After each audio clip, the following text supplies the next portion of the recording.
Non riesci a fare a meno di Radio Rossonera? Acquista subito i nostri nuovi prodotti. Troverai sacchette, magliette in varie taglie e colori, felpe, tazze e tanto altro col nostro logo. Clicca subito il link in descrizione e porta Radio Rossonera sempre con te. Ben ritrovati a tutti amici di Radio Rossonera, buongiorno a tutti qui dalla radio, è giovedì 6 marzo del 2025, ben ritrovati a tutti qui dall'editoriale del giovedì, che insomma non parla di campo, essendo noi stati esclusi dalla Champions League nel turno precedente, ma insomma affronta quelle che sono le tematiche più attuali del Milan, perché sì, faremo magari qualche riferimento al passato, al recente passato, ma come vedete qua di fianco, insomma, le faide interne al Milan proseguono, tant'è che siamo all'interno di una faida per cercare di decidere chi sarà il prossimo direttore sportivo del Milan. Grazie a tutti quelli che sono qui a vedere il video, magari lo troveranno un po' pesante, magari lo troveranno di parte, schierato, ma insomma sarà un video forse un po' diverso dal solito, perché appunto va a raccontarvi quello che succede internamente al Milan da ormai 4-5 stagioni comode ad oggi, una continua ricerca del potere, della guerra fredda, della faida, del far vedere che chi ha più potere sono io piuttosto che un altro, che decido io piuttosto che un altro, tutto sulla pelle di AC Milan. AC Milan inteso come entità, ma anche come entità sportiva, perché insomma l'abbiamo viste le decisioni che sono state prese e che si riflettono poi sul campo. E in realtà, siccome poi insomma, è un video che vuole essere anche un pochino per chi magari queste cose le sa e non le sa, magari le ha prese in un certo modo e la pensa in un altro. L'ambizione è forse quella di far aprire gli occhi a chi ancora magari non li ha aperti. Quindi se volete condividere il video, grazie, insomma, e di mettere like, e iscrivervi, eccetera. Comunque iniziamo subito. Iniziamo un pochino più light, giusto con un esempio per farvi capire cosa succede all'interno del Milan, ma questo è proprio un esempio che ci fa in realtà capire abbastanza paradigmatico di quello che accade al Milan, cioè la caccia a dove è il dirigente. Era già successo con l'ormai celebre Ibiza di Paolo Maldini, che insomma ci facevano sapere nel caso se Paolo era partito per un weekend a Ibiza, che poteva essere interessante o meno. Poi alla luce dei fatti abbiamo capito che forse non era quello il problema del Milan, il weekend di Paolo Maldini, ma sul momento, non so se vi ricordate quante volte sono stati fatti articoli, trasmissioni, canzoni su questo. Ma la riporto al presente, perché va bene. Non voglio prendere parte di nessuno, come sempre nel video, insomma. Ognuno poi si fa la propria idea. Tralasciamo la questione Paolo. Andiamo alla questione più attuale.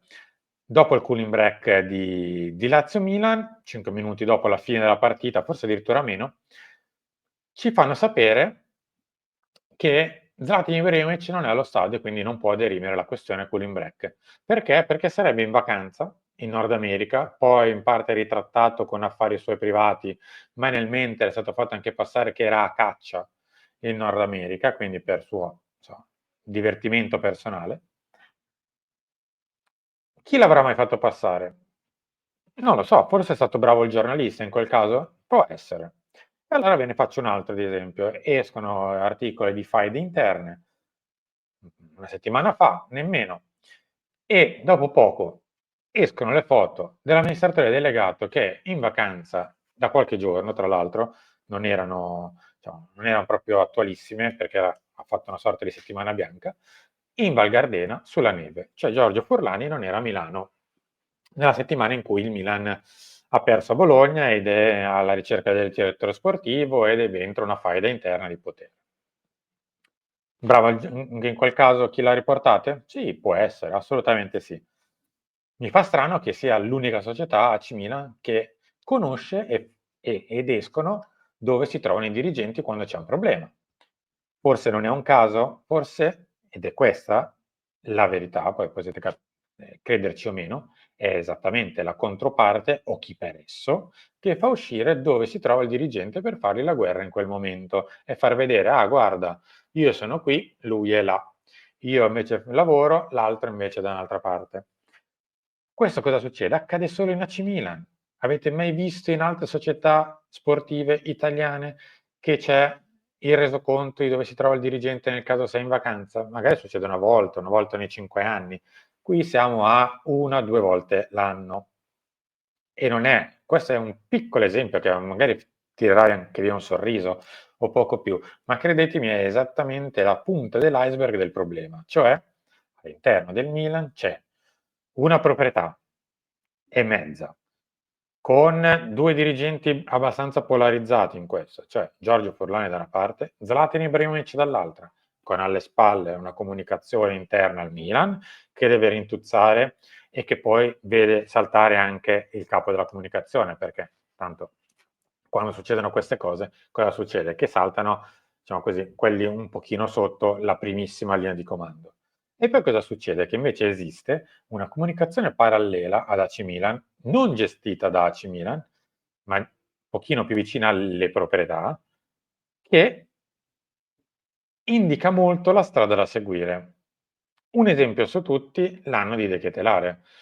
Poi nessuno sta dicendo qui che Charles non meritava una critica per quello che stava facendo vedere in campo o chi l'ha comprato poteva meritare nel caso una critica. Le critiche ci stanno.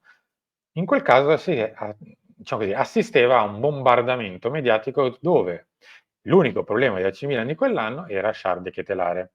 Cosa succede? Che siccome il modus operandi è lo stesso e sono le stesse persone che lo attuano, succede questo. Questi sono gli ultimi tre articoli di Gazzetta dello Sport di lunedì, questo, martedì e mercoledì, cioè ieri.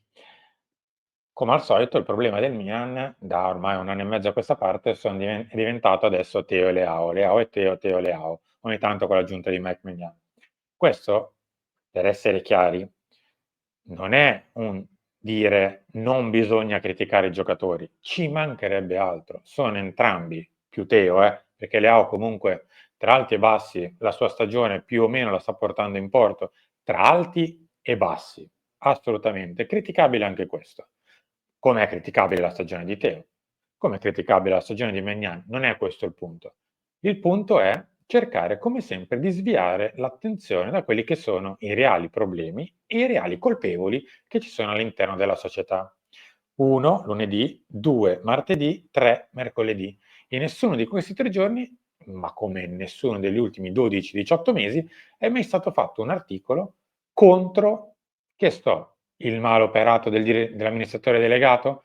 Me ne ricordate uno? Un articolo dichiaratamente contro Giorgio Forlani? Come ad esempio ne sono stati fatti per un paio di stagioni contro Maldini e Massara, che ancora ci ricordano i 4 milioni di Orighi. Non ho visto nessuno ricordare i 4 milioni di Loftus-Cheek, Ciukwueze, il prestito maxi di Joao Felix.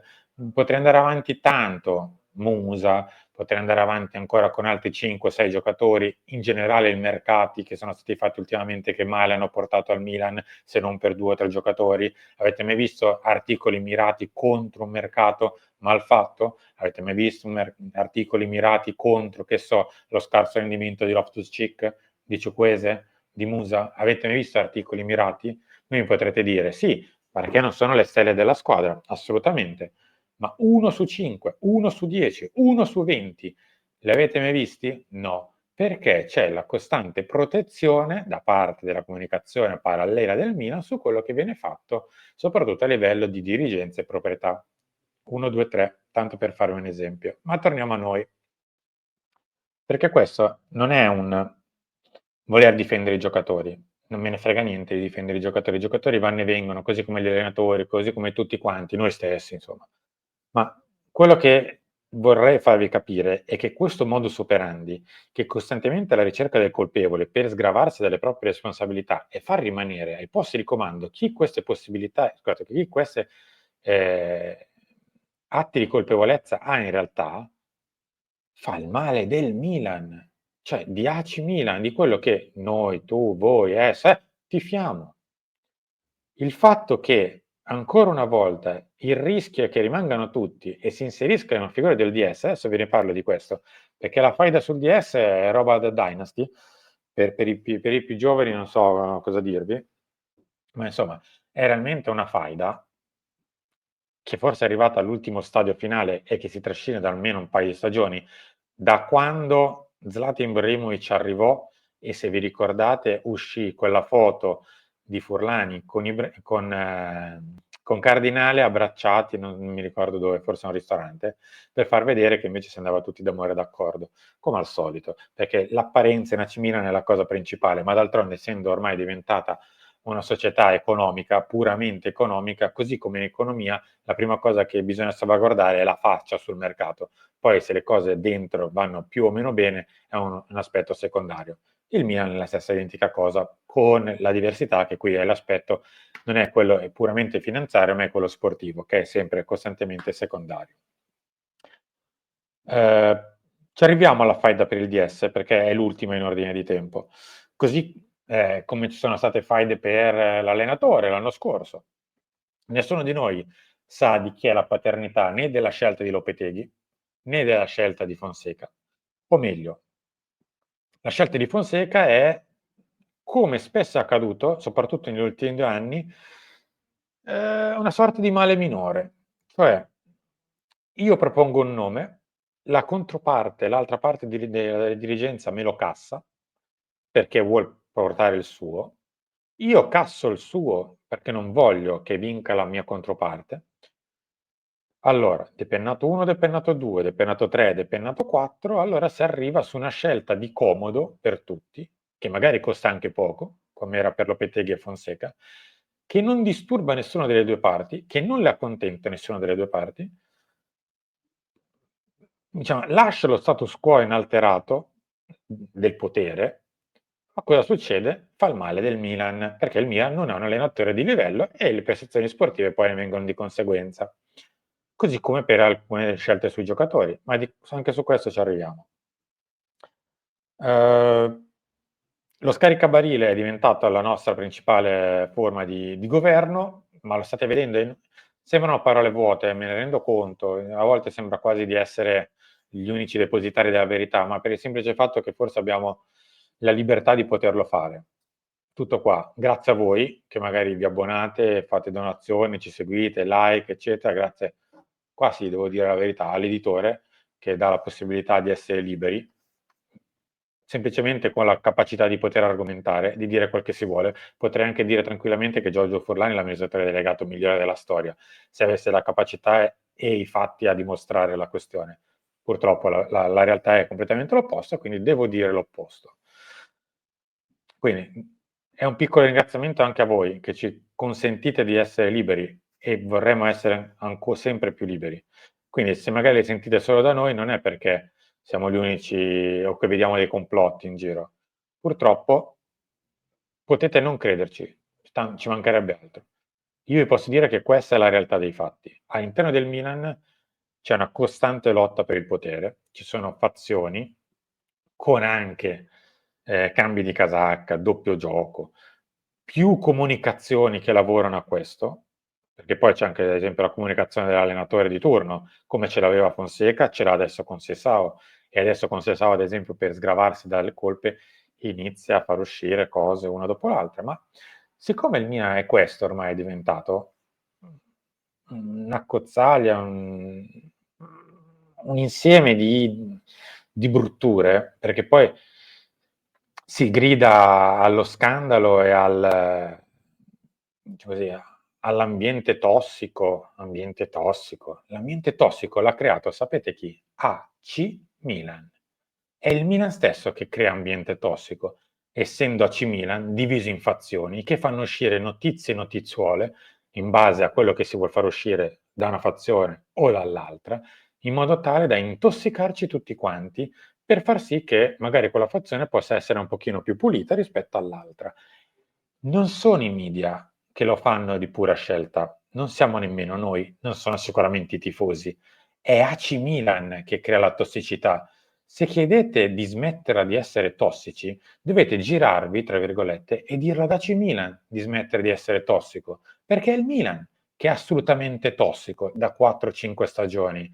E se non sapete questo, vuol dire che o fate male il vostro lavoro, oppure sapete ma fingete di non sapere, che è il Milan stesso che sta creando questo substrato di continue lotte, di continue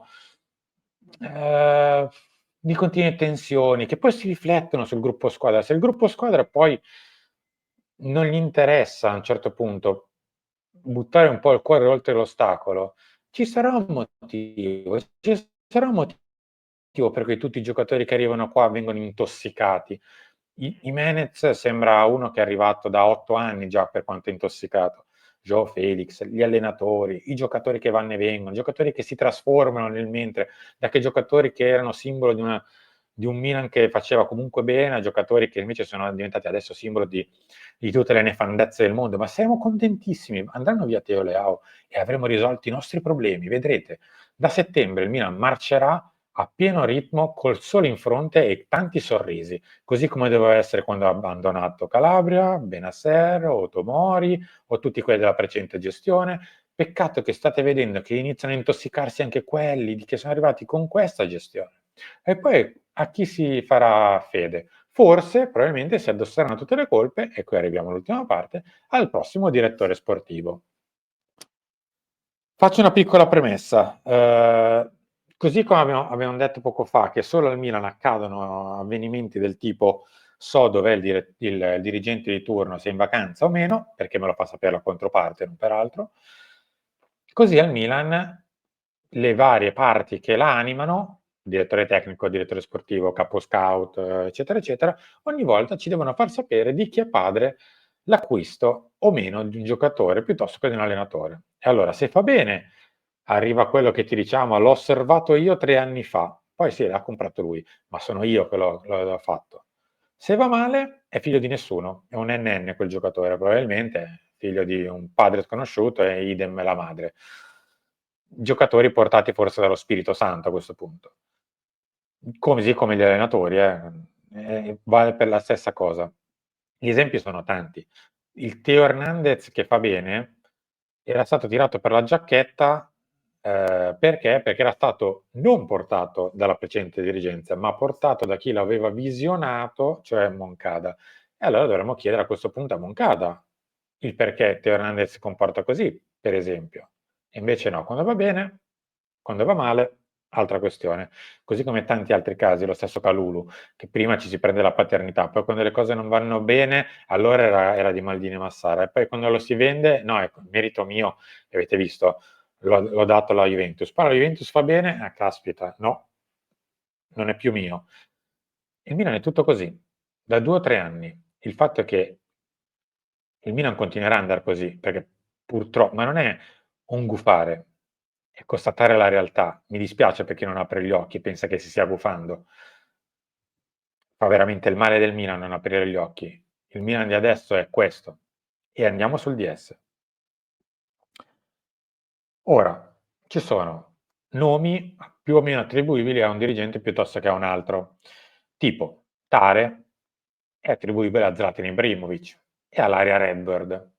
Ma ovviamente, essendo figlio di Ibra e di Redbird, Tare ha, diciamo così, il veto, almeno per ora, della parte opposta, cioè di Furlani e compagnia cantante. Cosa succede? Che allora c'è magari la necessità di trovarsi su un altro nome. Allora esce magari il nome di Paratici, che però alla parte di Redbird può non piacere del tutto e quindi per ora mette il veto e quindi rimaniamo congelati. Si prova ad andare su un terzo nome, magari su una proposta di un procuratore, tipo D'Amico, che è il direttore sportivo dell'Atalanta, che arriva sul suggerimento di un procuratore. E anche in quel caso, ovviamente, per ora ci si divide perché si resta sulle proprie posizioni, chi per Tare, chi per Paratici, chi per magari aveva avuto l'idea di proposto da un altro procuratore di Pradè, ma anche questa, un'altra questione, ma non voglio fare i nomi, è per rendervi conto di quello che ci agita e ci muove all'interno, cioè non si sta pensando a prendere un direttore sportivo che sia la figura migliore per AC Milan, ma si sta pensando di prendere un direttore sportivo per dimostrare che io ho più potere di te. Io prendo un allenatore perché io ho più potere di te. Io prendo un giocatore perché io ho più potere di te. E se fa bene è merito mio, se fa male, poi inizia a farti la guerra contro. Perché l'hai portato tu, magari, te l'ha addosso a te, così come ha addossato a Paolo Fonseca l'arrivo di Emerson Royal, che erano 4 stagioni che lo osservava Moncada. Ma siccome ormai Fonseca è anche andato, va bene, glielo addossiamo a Fonseca. Questo è quello che accade dentro AC Milan e queste sono le piccolissime parti, perché giornalmente, soprattutto dal punto di vista comunicativo, si martella costantemente per dare credito a uno e screditare l'altro. Lo hanno fatto con Maldini e Massara, lo fanno con Ibra, lo fanno in parte anche con Forlani. Dipende in quel momento se la comunicazione parallela di AC Milan preferisce dare addosso a uno o addosso all'altro. Se ha cambiato casacca e quindi era prima con uno, prima e poi con l'altro. In mezzo chi ci sta? AC Milan e i tifosi di AC Milan, che fin quando non apriranno gli occhi sul fatto che il vero problema di AC Milan è purtroppo chi AC Milan fa in questo momento, non pensate che escludendo un giocatore si risolva, non pensate che escludendone due, non pensate che dando addosso magari a noi o a chi ve lo dice, non pensando a dare addosso a chi magari cerca di dirvi qualcosa di diverso, che le cose possano migliorare. Perché l'abbiamo visto già sulla nostra pelle, i fatti hanno dimostrato il contrario, se ne sono già andati nel corso degli ultimi 3-4 anni tanti di quelli che hanno ritenuti colpevoli e altri se ne andranno quest'estate.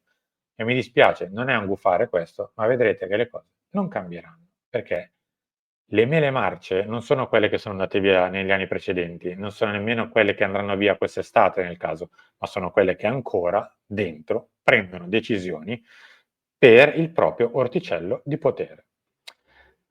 Vi rimando tra poco a Mattino Milan delle 10. Grazie a tutti per essere stati qui con me, ci rivediamo tra poco. Alla prossima.